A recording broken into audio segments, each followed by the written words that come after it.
Here we are. Chapter 5 of this book is anti-racist. So we're looking now at institutional racism and what that means for our society and our communities. What we do not know, our lack of information and knowledge contributes to our prejudices and biases. Many people, moments, and movements have been left out of history.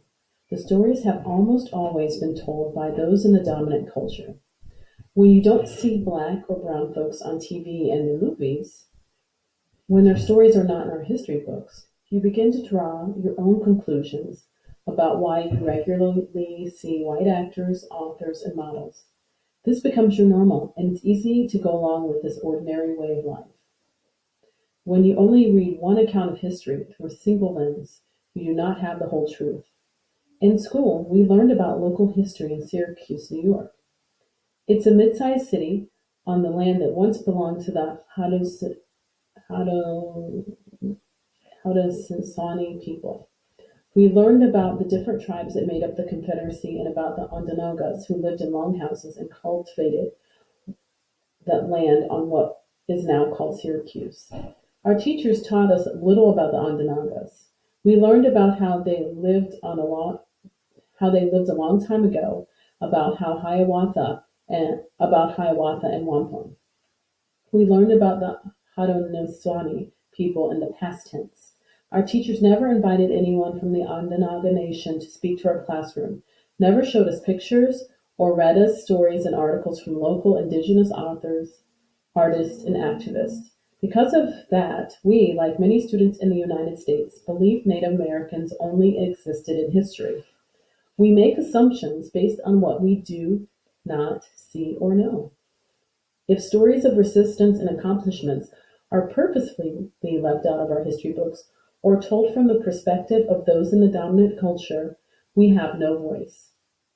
No one knows who we are and that we exist. The legacy we are left with is one that has been shaped by the oppressors. The Black Panther Party created the Free Breakfast for Children program, which is present in many American schools, in neighborhoods and schools. But we only know the Black Panther Party from the biased headlines from newspapers. You may only see photos of them being arrested and build your own conclusions that they were violent. Knowing who the members of the Black Panther Party are, their goals for their people, and learning about their resistance lets us be better stewards of the truth. If I hadn't heard their own words, I would never have known. What are institutions? Examples of institutions are the government, media and entertainment, business, housing, banks, the criminal justice system, education, and healthcare. Institutions create laws, policies, programs, and rules. People make up these institutions.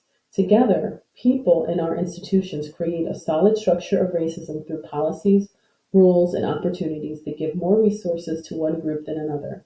Here are some examples. Business. Although discrimination in the workplace is illegal, it continues to happen. According to recent studies, on average, 24% of Black, Indigenous, or people of color have experienced racial discrimination at work across Europe. This number climbs to 44% in Italy.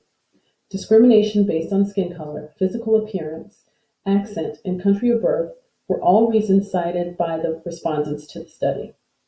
In the U.S., businesses and corporations are allowed to have dress codes, which can include very strict rules about the type of clothes you are allowed to wear, whether you can have visible tattoos and piercings, and how you wear your hair. Employers can create guidelines around neutral hairstyles, and if a person is not able to adhere to these, they can be asked to leave or be fired. Businesses are supposed to respect racial differences under the Civil Rights Act.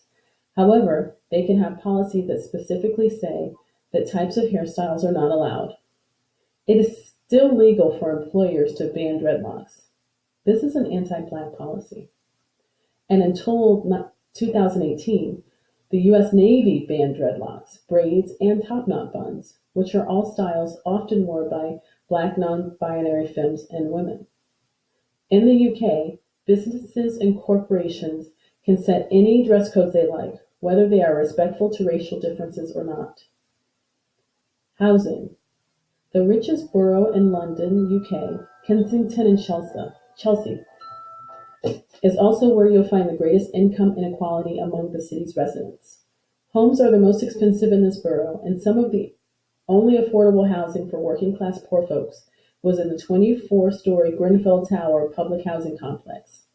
While people living just a block away were able to afford clean, safe, reliable housing, the residents of Grenfell were repeatedly ignored when they complained about the poor living conditions and the cheap building materials used. No one took the residents' complaints seriously. On June 14, 2017, a fire broke out in an apartment on the 4th floor. It was caused by a faulty freezer. Residents did not hear fire alarms because there were none. The 350 folks living in the 127 apartments were encouraged to stay put unless there was a fire inside their home. As the tower became quickly engulfed in flames, many residents were trapped, and 17 folks, mostly Black, Indigenous, and people of colors, and those living close to and in poverty, died. London Mayor Sadiq Khan has criticized the government's response to the tragedy. Lawyer Imran Khan has also said an investigation failed to consider institutional racism and the safety breaches. Discrimination in housing isn't solely an issue in the United Kingdom. It is a global issue.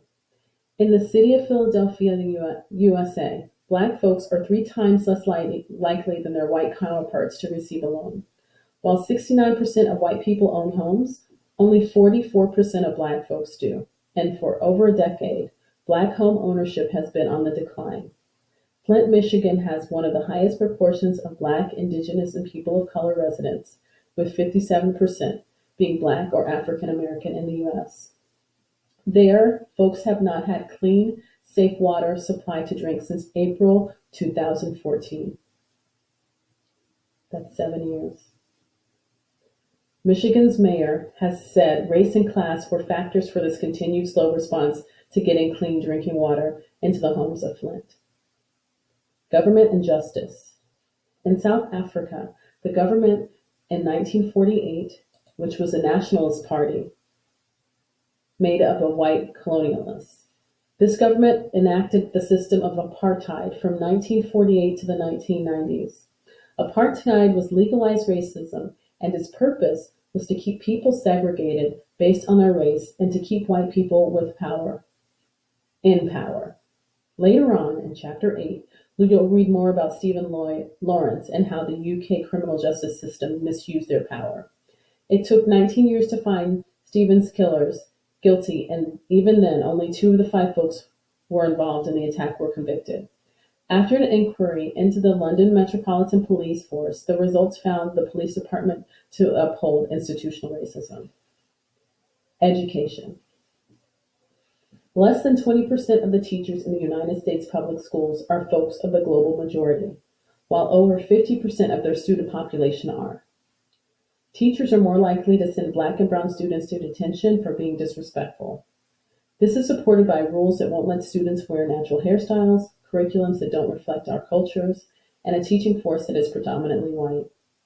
Black, Asian, Indigenous, biracial, and multiracial children are twice as likely as their white classmates to be referred to law enforcement from their schools or even arrested at their schools. Students can be arrested for disorderly conduct, which can be anything from repeatedly speaking out in class and not handing in your phone to getting into a physical fight with another student. Anything that can disrupt the normal teaching day. In the United Kingdom, only 1.5% of Cambridge and 1.2% of Oxford University first-year students were folks of the global majority in 2017. While this percentage is much higher than in the U.S., Black and Latinx folks are still represented less than white students. There is a healthcare. There is a long history of racism in medicine in the United States and around the world, from the unethical forced experimentation on enslaved folks to immigrants being denied healthcare due to their lack of citizenship. Personal biases held by doctors in the historical oppression of Black, Brown, and Indigenous folks have not only led to a deep mistrust of medical professionals, but also for lower life expectancy for Black, Indigenous, and people of color. Around 4% of doctors in the US are Black, and about 6% of doctors are Latinx. White and non-Black doctors are more likely to hold anti-Black biases, which affect the way they treat patients. Studies find that one of the biases held is believing Black folks have a higher tolerance for pain, which results in doctors not believing them when they seek help. Black, Indigenous, and people of color experience unequal treatment to white patients who experience the same ailments, and doctors tend to lecture Black, Indigenous, and people of color and not respectfully communicate to them. This leads to a sense of internalized inferiority in patients, who are less likely to seek the support of medical professionals. Without training to notice biases and address them, folks of the global majority will continue to have a lower life expectancy. Here's the sunlight in the cloud. Remember, institutions rely on people to maintain or change racism. So it's up to each one of us to address institutional racism when we see it and try to eradicate it from our communities. Here's an exercise that will help you in that journey. Notice who has power. Who is the head of your school? Who is the president or prime minister of your country? Who teaches you? Who are the celebrities you see most often in the news? Who writes the news that you read about? If you don't know the answers to this, use a little Kindle search and help yourself find that. But after you've reflected on those questions, I want you to write in your reflection journal about what is the race of each of these folks. Do they reflect the dominant culture in our country? Do these folks fit neatly into the imaginary box? If they do not, do they uphold ideas that fit in the box? Do you think you fit in the box? So take a moment, reflect, and then upload a video or file that shows you have reflected on institutional racism.